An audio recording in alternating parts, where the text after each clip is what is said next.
Di video ini kita coba latihan soal mengenai topik 4 prinsip geografi.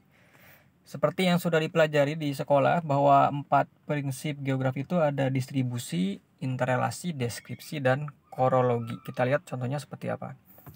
Yang pertama di sini, Indonesia memiliki cadangan batubara terbesar ke-6 di dunia. Namun keterdapatan batubara hanya ditemukan di Pulau Sumatera dan Kalimantan.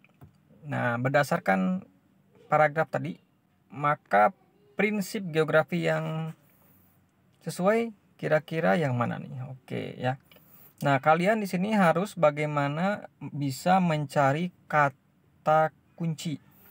Ya, kata kunci yang terkait salah satu prinsip gitu ya. Nah, di sini kan lihat bahwa Indonesia itu ada batu bara ya. Nah, di mana? Di sini ada, kita lihat di Pulau Sumatera dan Pulau Kalimantan. Oke. Ya. Nah, tapi ada juga di sini kata kalimat yang lain. Indonesia memiliki cadangan batu bara terbesar ke-6 di dunia. Nah, ini kan sebetulnya kalimat deskripsi ya, mendeskripsikan Indonesia bahwa kita memiliki cadangan batu bara terbesar ke-6 di dunia gitu kan. Nah, kemudian kalau di bawahnya ada disebutkan pulaunya Sumatera dan Kalimantan, maka di sini kombinasi antara deskripsi dengan penyebaran. Artinya kalau kalian menggunakan minimal 2 prinsip geografi, maka sudah disebut prinsip korologi namanya. Minimal 2 ya, misalkan mau pakai interrelasi deskripsi atau deskripsi distribusi atau distribusi interrelasi. Jadi kalau saya lihat yang kalimat pertama, kalimat Indonesia memiliki cadangan batubara terbesar ke-6 di dunia, ini deskripsi gitu, mendeskripsikan Indonesia dulu secara umum gitu ya, baru distribusinya di bawah di kalimat selanjutnya. Jadi kombinasi. Yang kedua, erupsi Semeru 2021 menyebabkan 14 korban jiwa, 500-an rumah rusak diterjang awan panas. Contoh misalkan nih ya. Apa ini prinsip geografinya? Di sini disebutkan ada angka-angka ya. Jadi erupsi Semeru 2021 itu menyebabkan 14 korban jiwa dan 500-an orang 500-an rumah diterjang awan panas. Ini kalau ada angka-angka statistik itu sudah masuk ke dalam prinsip namanya deskripsi. Jadi deskripsi itu bisa menggunakan tabel, bisa menggunakan tulisan, bisa menggunakan angka statistik, diagram, atau bahkan peta gitu ya. Jadi menggambarkan fenomena geosfer menggunakan tadi ya, ada kalimat deskripsi ya, kalimat biasa tuh. Kemudian ada tadi tabel, angka, distribusi histogram, grafik gitulah ya. Peta juga bisa. Jadi kata kuncinya ada angka-angka itu. Itu mengindikasikan prinsip deskripsi. Kemudian di pagi hari masyarakat Kota Majalengka mulai beraktivitas, ada yang ke pasar, sekolah, dan ada juga yang pergi ke sawah untuk bertani. Nah, ini prinsip geografi yang sesuai dengan fenomena tersebut apa? Ya. Di sini prinsipnya adalah ada distribusi ya, penyebaran. Jadi di pagi hari itu masyarakat kita menyebar, ada yang ke pasar, ke sekolah, ada yang ke sawah. Artinya distribusi lokasi seperti itu. Ya.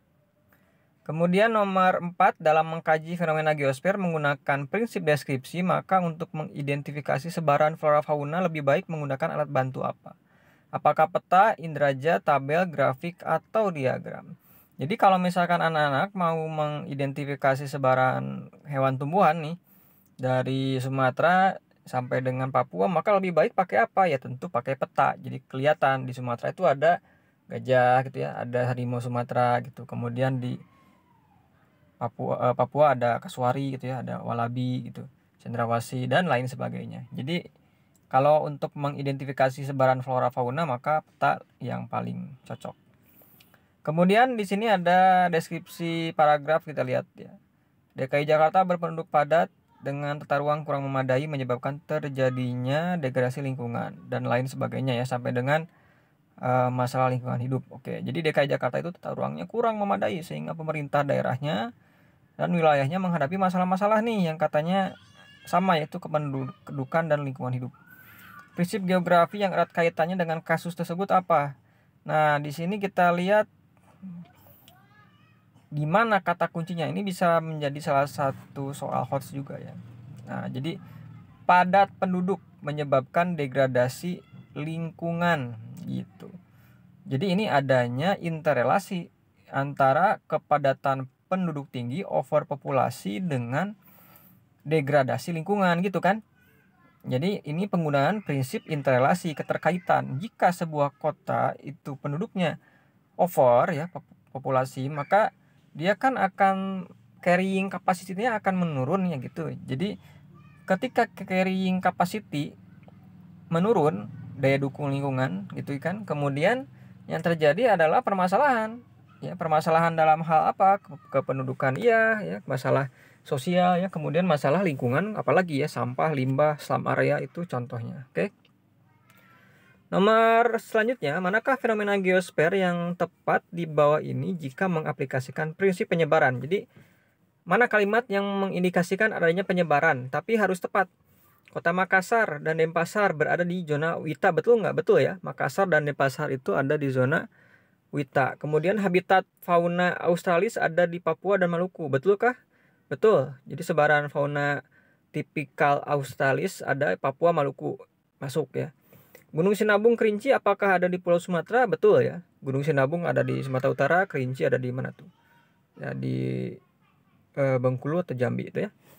Kemudian kota-kota pesisir antara lain Malang dan Kuningan, bukan ya. Jadi bukan persebaran kota pesisir nih, Malang Kuningan tuh kota dataran tinggi sebetulnya. Lingkungan sabana ada di Taman Nasional Baluran dan Komodo, betul ya. Ada savana kita tropik tuh ada di contohnya di Baluran dan di Komodo itu ada savana-savana ilalang ya gitu. Karena iklimnya kering gitu ya, semi kering-kering gitu ya, tidak terlalu banyak hujan. Jadi yang tidak tepat itu yang D, karena penyebaran kota pesisir itu bukan di Malang Kuningan. Mungkin kalau Jakarta, Pekalongan, Banjarmasin, Palembang ya boleh. Ya, tapi kalau Malang dan Kuningan itu kan bukan kota yang ada di dataran rendah pantai tapi di pegunungan. Kemudian pertumbuhan populasi penduduk yang tidak terkendali di kota-kota besar akan berdampak pada munculnya masalah lingkungan baru, interrelasi yang tidak tepat dari fenomena tersebut. Sama juga ini mencari keterkaitan yang tidak logis. Slum area betul ya, ini pasti ketika ada overpopulasi tadi maka slum area. Persaingan kerja tidak sehat, betul. Kemudian munculnya gelandangan pengemis, betul. Bertambahnya kadar PM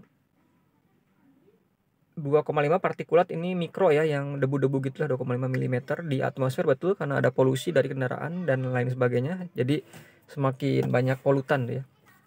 Kualitas air sungai meningkat, harusnya menurun dong karena banyak limbah. Semakin banyak penduduk, makin banyak limbah masuk ke sungai. Kayak kota-kota besar sekarang gitu kan, di Indonesia tuh negara berkembang tuh kebanyakan limbah itu semua dialirkan ke sungai, maka harusnya kualitas airnya menurun, tidak meningkat. Nomor 8, pertumbuhan populasi ini sudah sorry. Oke.